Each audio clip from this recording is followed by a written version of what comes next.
प्यारे दोस्तों, आप इस इमारत से परिचित हैं।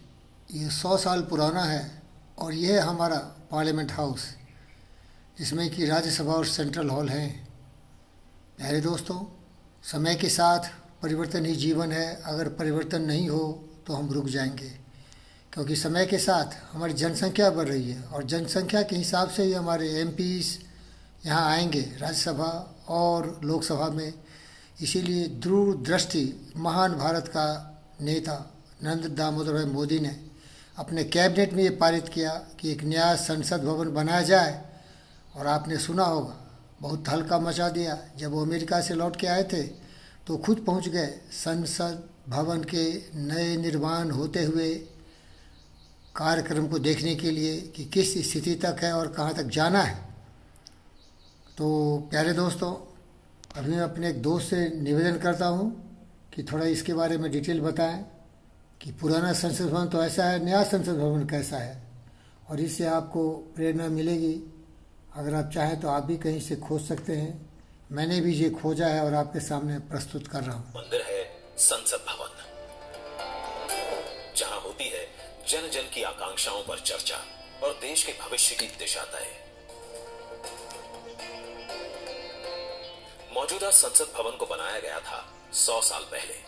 इन 100 सालों में आवश्यकताओं के अनुरूप इसे कई बार रिपेयर और रेनोवेट किया जा चुका है, पर अब पुरानी संरचना में सीटिंग क्षमता बढ़ाना मुमकिन नहीं, और ना ही मुमकिन है इंफ्रास्ट्रक्चर और टेक्नोलॉजी में सुधार कर उसे अपग्रेड करना।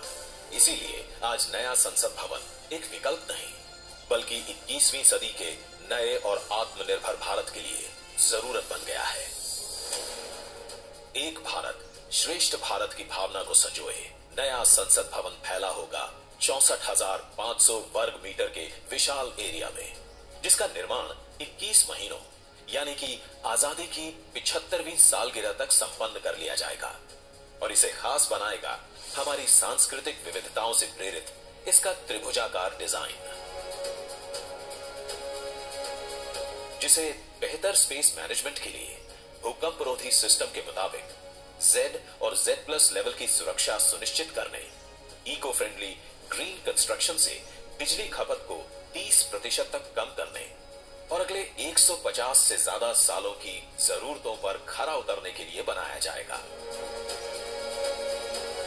नए संसद भवन की कुल सीटिंग क्षमता पहले के मुकाबले 150% से भी अधिक होगी। मतलब अब लोकसभा कक्ष में 888, राज्यसभा कक्ष में 384, जबकि संयुक्त संसद अधिवेशन में 1272 सांसदों की सीटिंग क्षमता होगी।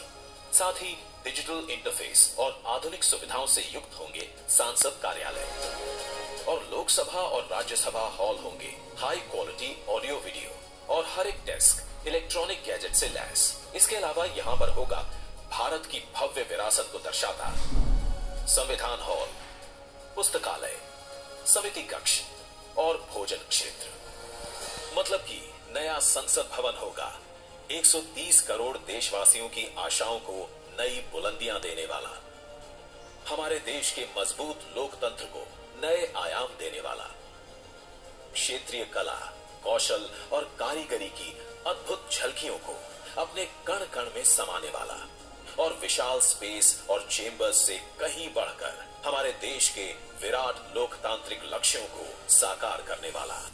प्रिय दोस्तों, तो अभी एक कमेंट्री सुन रहे थे जो कि हमारे नए संसद भवन के बारे में बताया जा रहा था। लेकिन दुर्भाग्य यहाँ ऐसा है कि जो विपक्षी दल के लोग हैं, उन्हें कितना भी कुछ करो देश के लिए, पूरी दुनिया तो मोदी जी को बिल्कुल एक महापुरुषोत्तम के रूप में समझ रही है, सबसे लोकप्रिय विश्व के नेता हैं। लेकिन हमारे हिंदुस्तान के जो स्वार्थी तत्व हैं, वंशवादी हैं, जातिवादी हैं, क्षेत्रवादी हैं, उनके लिए तो ये थोड़ा जहर जैसा है, क्योंकि वो चाहते हैं कि उनका तो पत्ता कट जाएगा अगर देश की जनता को नरेंद्र मोदी में विश्वास हो जाए। उनके जो कैबिनेट हैं या उनके जो किए गए कार्यक्रम हैं, जो भारतीय जनता पार्टी का देशभक्ति का नारा है, सबका साथ, सबका विकास, सबका विश्वास, तो वो कहाँ जाएंगे। लेकिन मैं उनसे भी निवेदन करता हूँ, प्यारे दोस्तों, मेरे भाई और बहनों, 130 से 140 करोड़ भारत की जनता, आप किसी जाति धर्म मजहब क्षेत्र के जरूर हों, लेकिन आप भारतीय हैं। अगर हम एक साथ मिल के कार्य करेंगे, अच्छे कार्यों में दूसरे का सहयोग करेंगे, तो हम भारत का नवनिर्माण कर सकते हैं। क्योंकि भारत माता हम सबों की है। विरासत को भूल जाइए, भूतकाल को भूल जाइए, कौन लुटेरे आए, कौन मारे, कौन काटे, लेकिन जो यहाँ रह गए, अंग्रेज़ तो भाग गए, पूरी बोरिया बिस्तर बांध के भाग गए, लेकिन बाकी लोग जो आए थे, कुछ लोगों को बना दिया गया जो नहीं थे, और जब बन गए फिर भी उनको इसी देश से प्रेम होना चाहिए और कभी भी फूट डालने की बात नहीं होनी चाहिए, विरोधाभास नहीं होनी चाहिए। ऐसे ऐसे महान कार्य करने में हम सबको एक मत होके एक साथ भारत के नवनिर्माण में जुटना चाहिए। धन्यवाद। फ़कीर योगेंद्र योगी आप सबों को निमंत्रित करता है, महान व्यक्ति बनिए, कभी भी पशु प्रवृत्ति से प्रेरित होकर आपस में फूट मत डालिए। इसका परिणाम रहा कि हम हजारों वर्ष तक गुलाम रहे, लुटेरे आए, लूटे पाटे, बर्बाद कर दिया, हमारी सभ्यता संस्कृति को लुटा दिया। अरे आपकी इंसान है, आपको रोटी का अपना मकान चाहिए, बिजली सड़क पानी चाहिए, आपका भारत देश है। ये धर्म के जाल को उखाड़ के फेंक दो। अगर कपड़े खोल कर देखोगे तो एक आदमी हो, आदमी आदमी ही होता है, इसीलिए इंसान केवल बन जाओ और कपड़े से ढक लो। वो कपड़ा होनी चाहिए ईमानदारी, सत्य, न्याय, प्रेम, शांति, अहिंसा, करुणा, दया, प्रेम, स्नेह, सहयोग, और भारत माता की संतान हम सभी बन जाएं। जो देखा नहीं, जो सुना नहीं, जो समझा नहीं, उस पर विश्वास करते वो अंधविश्वासियों। इसी से तो देश टुकड़े टुकड़े में बट गए, क्योंकि बुद्धि जो है ना भ्रष्ट है। कोई कुछ बोलता है, कोई कुछ बोलता है, कोई कुछ करता, लेकिन सब गलत है। अगर सत्य है तो सूर्य सत्य है, सत्य है तो चंद्र सत्य है, सत्य है तो सत्य सत्य है, और तुम सभी हिंदुस्तानी हो।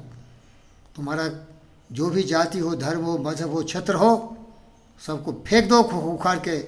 वो नकली पोशाक है तुम्हारा बाहर का, अंदर में तुम केवल हिंदुस्तानी बनो। भारत माता की जय बोलो, वंदे मातरम बोलो।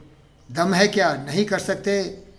देश को तोड़ने की साजिश करते, सत्ता माने की कोशिश करते, भ्रष्टाचारी बनते, वंशवादी बनते, जाति के आधार पर गणना करवाते, तरह तरह से लोगों को भड़काते, भ्रम में डालते, और फिर डिवाइडेड रूल जो अंग्रेज़ों ने चलाया था, जो विदेशी ताकतें, जो लुचेरे चोर लफंगे आए, उनकी भाषा बोलने वाले, शर्म करो। देश का गौरव गरिमा तुम्हारे हाथ में है। धन्यवाद।